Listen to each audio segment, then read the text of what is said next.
Berjumpa kembali dengan saya, Dayu Sastrika. Anak-anak, bagaimana kabar kalian? Semoga kalian selalu dalam keadaan sehat dan siap untuk mengikuti pembelajaran hari ini. Anak-anak, pada pertemuan minggu lalu, kita sudah membahas materi tentang bagaimana menentukan perubahan entalpi reaksi menggunakan hukum Hess. Nah, pada kesempatan hari ini kita akan membahas tentang bagaimana menentukan perubahan entalpi menggunakan data perubahan entalpi pembentukan standar. Anak-anak, sebelum kegiatan pembelajaran hari ini kita mulai, marilah kita berdoa, semoga apa yang kita pelajari hari ini dapat bermanfaat dan apa yang menjadi tujuan kita bersama dapat tercapai.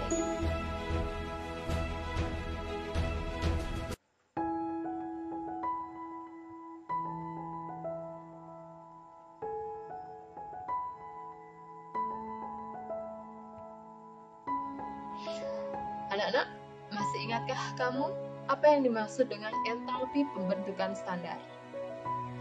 Bagaimana cara menentukan perubahan entalpi reaksi apabila yang diketahui itu adalah entalpi pembentukan standar? Nah, kalian perhatikan persamaan reaksi berikut. Kita umpamakan persamaan reaksinya seperti ini. PQ plus RS menjadi PS plus QR.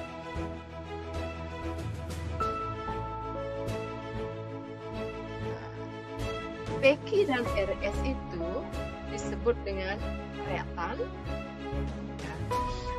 Kemudian PS dan QR itu adalah produk.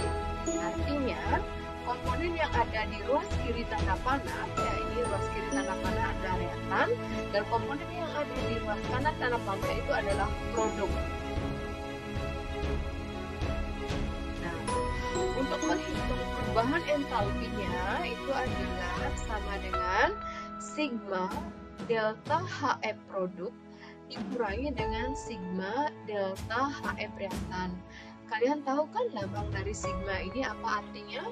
Ya, ini merupakan sigma itu merupakan jumlah entalpi, perubahan entalpi pembentukan standar dari produk. Ya, kemudian yang ini adalah jumlah perubahan entalpi pembentukan standar reaktan. Nah, kita jabarkan sekarang. Nah, delta H sama dengan yang produk, kan ini produk ya. Nah, C kali, nah kenapa di sini C? C ini menyatakan ya jumlah mol dari produk. Nah, kita lihat nih PS.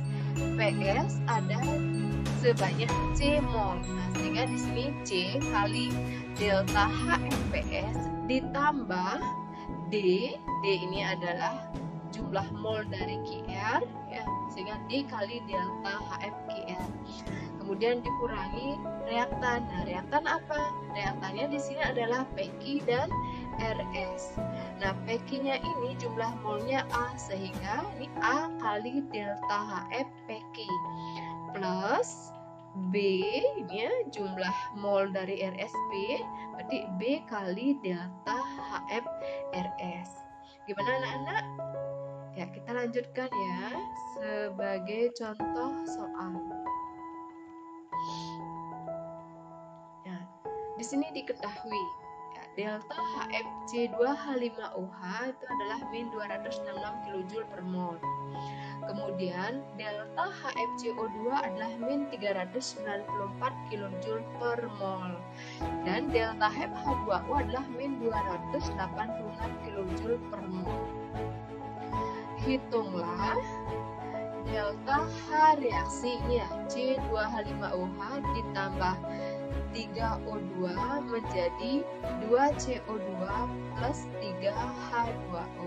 Nah, artinya berapakah besar delta H reaksi jika di sini diketahui delta HF masing-masing? Nah, penyelesaiannya, nah kita perhatikan dulu ya bersama reaksinya. Nah, persamaan reaksi ini sudah setara. Kalian masih ingat kan reaksi yang setara? Ya, kita ingatkan kembali lagi bahwa yang dimaksud dengan reaksi setara itulah reaksi di mana jumlah atom di ruas kiri tanda panah sama dengan jumlah atom di ruas kanan tanda panah. Ya, seperti kita lihat di sini C di ruas kiri tanda panah ada sebanyak 2. Nah, di kanan kita lihat di sini 2. Ya. Kemudian hidrogen di ruas kiri ini 5 tambah 1 6. Di ruas kanan 3 kali 2 6. Kemudian oksigennya di ruas kiri tanda panah di sini 3 kali 2 6 tambah 1 7. Dan di sini 2 kali 2 4 ditambah di sini 3 kali 1 3. Berarti 4 tambah 3 7 sama. Ya, itu artinya reaksinya ini sudah setara. Nah, ini merupakan reaktan, kemudian ini merupakan produk. Ya, ingat bahwa untuk menghitung delta H-nya, delta H sama dengan sigma delta F produk dikurangi dengan sigma delta HF reaktan. Nah, ini ya kita jabarkan sekarang yang mana saja merupakan produk dan mana merupakan reaktan ya. Delta H sama dengan yang produk kan CO2 dan H2O ya. Di sini CO2 ada 2 mol, kemudian H2O ada 3 mol. Nah, sehingga ini ya 2 kali delta HCO2 dan 3 kali delta HF-H2O dikurangi dengan reaktannya itu adalah C2H5OH sebanyak 1 mol, yakni 1 kali delta HFC2H5OH ditambah ini oksigennya ada 3 mol ya kali delta HFO2. Gimana anak-anak? Ya, kita lanjutkan. Nah, ini tadi ya. Nah, sebagai catatan bahwa delta HF unsur bebas itu sama dengan 0. Nah, yang termasuk unsur bebas seperti oksigen, nitrogen, karbon, dan lain sebagainya. Nah, ini sudah yang tadi sudah kita jabarkan. Sekarang tinggal memasukkan nilai-nilainya. Ya, di sini delta HFCO2 kan min 394 kJ per mol. Kita masukkan ini 2 kali ini ya, min 394 ditambah delta H2O berapa? Delta H2O min 286. Nah, masukkan di sini min 286. Kemudian dikurangi delta HFC2H5OH berapa? Itu min 266. Jadi 1 kali min 266 ditambah 3 kali ya untuk oksigen karena dia unsur bebas, delta H-nya 0. Ya. Sekarang kita mengalihkan saja. 2 kali ini min 788. Kemudian 3 kali min 286 min 858 ditambah. Nah, kenapa ditambah di sini kan? 1 kali min 266 dan min 266 min plus ditambah 3 kali 0 ya. Nah, hasilnya adalah min 1380 kJ per mol. Bagaimana? Kalian sudah paham ya? Ya, semoga kalian paham dan agar pemahaman kalian lebih jitu ya, kita coba dengan soal latihan berikut ini.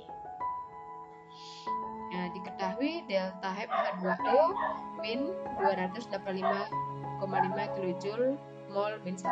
Kemudian delta HCO2 min 393,5 kJ mol min 1. Delta HFC3H8 min 1,3 kJ mol min 1. Itulah delta H reaksi berikut ini. Nah, kalian perhatikan pada persamaan reaksi ini reaksinya udah setara ya. Nah, kalian nanti tinggal menghitung berapa besar delta H reaksinya. Ya, silakan kalian cobalah ya. Nah, anak-anak, demikian penjelasan untuk hari ini. Semoga kalian tetap semangat untuk belajar dan tetap jaga kesehatan. Sampai jumpa pada pertemuan berikutnya.